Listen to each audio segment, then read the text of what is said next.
Men 5 жаштамын, мен 0 класс барам, 0. Biz үйде 5 тулганбыз. Мен үйде эң кичинекаймын. Там сабага колко окшоп кетип чыгып кетет. Адамдарга свет берет.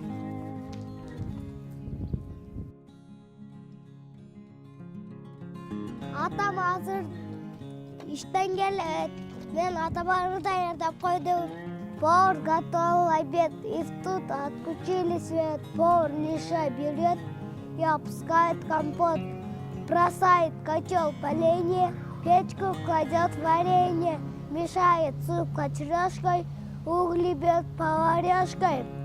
Сахар сыпет в бульон и очень доволен он. Тот, кто был в декрет, когда починили свет. Ура, атам келди! Азамат, Асқат, ойлап атасың ба? Велосипед деп атасың не? Азамат, қолдарың мұздап қалып тұр ғой.